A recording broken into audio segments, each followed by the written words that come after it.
Om Swastiastu, Semeton Bali. Welcome back to Alicia Bali Channel.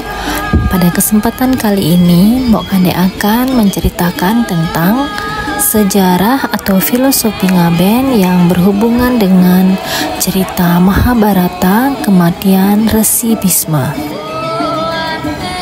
Nah, sambil mendengarkan cerita tentang Resi Bisma, silakan saksikan untuk proses ngaben yang dilaksanakan oleh keluarga Ninyoman Gemuh yang berasal dari Desa Pulukan, dan pengabenan ini dilaksanakan di Krematorium Bahagia Banjariyeh Kuning, Desa Pekutatan, Kabupaten Jembrana.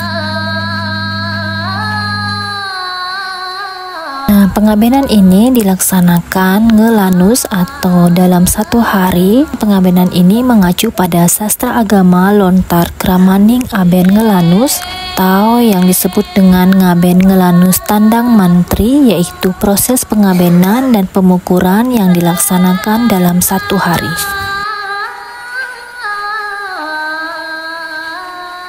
Pada video sebelumnya, Mbok Kade sudah share proses nyiramang layon atau memaningkan jenazah, dan juga di part 2 ada proses mepepegat dan ngaskare. Nah, pada video kali ini sambil melihat prosesi setelah pembakaran jenazah sampai akhir, Mbok Kade akan menceritakan tentang filosofi kematian Resi Bisma dan sangat erat hubungannya dengan upacara ngaben.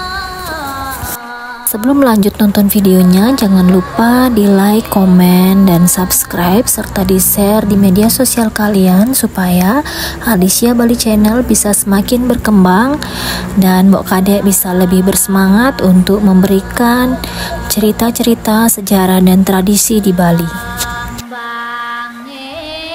Resi Bisma adalah putra dari Raja Santanu dengan Dewi Gangga yang semasih kecil. Dalam Adi Parwa disebutkan beliau juga dikenal dengan nama Dewa Brata. Sebagai kakek dari Pandawa dan Korawa, dalam Bisma Parwa diceritakan bahwa Bisma mempunyai sebuah kesaktian bahwa ia bisa meninggal dunia pada waktu yang dia tentukan sendiri. Lalu ia memilih untuk tetap tidur terbentang saja pada tempat tidur panahnya atau Sare Talpe sampai perang Baratayuda selesai. Bisma terkena panah banyak sekali sampai ia terjatuh, tetapi tubuhnya tidak menyentuh tanah, hanya ujung-ujung panahnya saja. Menjadi seorang resi, Bisma sebagai betara atau pelindung sekaligus seorang pemimpin baik dalam bidang kerohanian, politik, dan pemerintahan, dan bahkan Bisma juga menjadi panglima perang.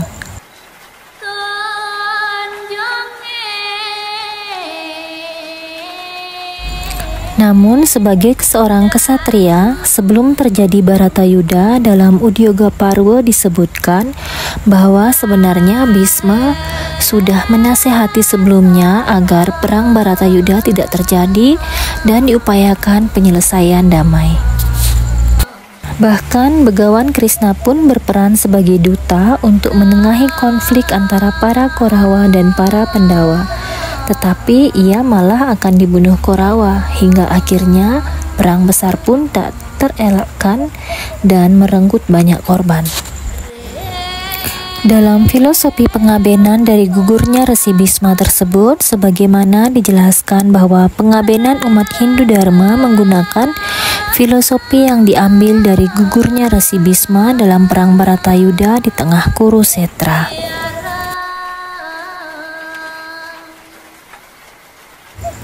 Dikisahkan bahwa badan Resi Bisma dipenuhi dengan panahnya Sang Arjuna, dan setelah rebah badannya sama sekali tidak menyentuh tanah karena disanggah oleh ribuan panah. Resi Bisma gugur untuk menepati sumpahnya kepada Dewi Amba yang reinkarnasi menjadi Sri Kandi.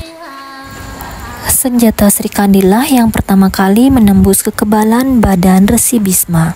Setelah kekebalannya hilang untuk menepati sumpahnya kepada Dewi Amba, kemudian senjatanya Dresta Jumena dan ribuan panahnya Arjuna menembus seluruh tubuh Resi Bisma. Nilai-nilai yang dapat diambil dari sini adalah Resi Bisma adalah resi, yang artinya orang yang telah mencapai tingkat kesucian tinggi. Dari sini diambil filosofi bahwa jasad atau sawa harus melalui proses penyucian. Dan Bisma berasal dari kata wisma atau tempat atau wadah atau bade, yaitu wadahnya sang jiwatman atau atman dari setiap makhluk hidup atau setulu serera atau unsur-unsur panca mahabhuta. Sehingga kata Resi Bisma mengandung filosofi proses penyucian terhadap panca mahabhuta. Sri Bisma memiliki sumpah kepada Sri Kandi, yaitu Sri yang artinya sinar suci atau div yang kemudian menjadi dewa, Kandi atau kanda yang artinya dudonan atau tahapan, Dresta Jumana, Dresta yang artinya pedoman, dan 1000 panahnya sang Arjuna, sang Dananjaya. Dananjaya berarti dana dan jaya artinya tulus ikhlas. 1000 panah Arjuna diambil dari angka samkya, yaitu mengembalikan unsur panca mahabhuta dari alam burloka ke swahloka atau kehadapan sang pencipta.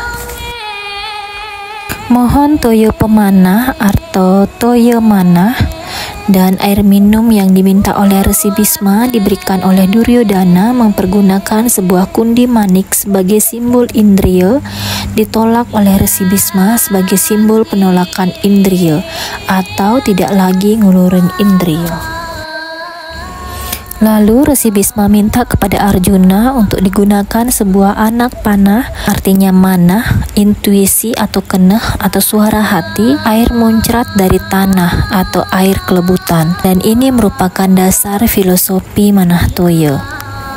Tirta pemanah artinya toya berasal dari Sindu atau Hindu atau Windu yang artinya kosong atau sunya. Pemanah yang artinya pe dan manah atau alam pikiran, tirta pemanah yang artinya untuk mengembalikan panca mahabhuta berdasarkan ketulusan hati. 3 anak panah sebagai bantal Resi Bisma sebagai simbol leluhur juga mengandung makna gegalang pisang kayu dan pis bolong 250 kepeng. Air untuk membersihkan badan diminta kepada Duryodhana diberikan menggunakan tempayan emas, tapi ditolak sebagai simbol penolakan segala gemerlap duniawi. Namun Arjuna menggunakan 2 panah dipanahkan ke atas, kemudian panah pertama jatuh di atas kepala Resi Bisma dan panah yang satunya lagi jatuh di kaki. Oleh karena itu pembersihan harus dimulai dari kepala kemudian sampai dengan kaki. Nah, dari sinilah diambil filosofi toya penembak yang diambil dari campuan pada tengah malam tanpa lampu atau gelap dan diambil oleh sanak keluarga. Maknanya sebagai sarana pemberlina mantuk maring sangkan paran ang dan untuk menetralisir awidyanya sang lampus. Nah, sedangkan toya penembak yang artinya pe atau pemutus, nembak yang artinya pembuka jalan, sehingga tirta penembak artinya untuk memutuskan agar terbentuk jalan ke sunya merta. Menjelang kematian atau menghembuskan nafas terakhir, Resi Bisma berpesan kepada Arjuna agar jasadnya dibakar menggunakan senjata Geneastra yang disimbolkan sebagai tirta pengentas. Tirta pengentas ini berasal dari kata pe yang artinya pegat, ngen yang artinya ngen atau trene, tas yang artinya hangus. Sehingga tirta pengentas artinya memutuskan dan menghilangkan tresna agar kembali kepada kekuatan amerta, yaitu ke siwa merta.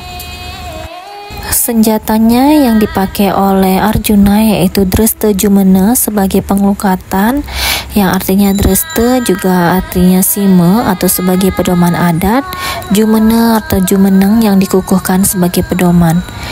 Dan untuk pembersihan menggunakan pepaga karena badan Resi Bisma tidak menyentuh tanah melainkan ditunjang oleh panah. Oke sahabat Alicia, demikianlah penjelasan tentang filosofi Resi Bisma dengan pengabenan, dan untuk acara berikutnya akan dibahas di part 4. Sampai jumpa di video berikutnya. Bye bye.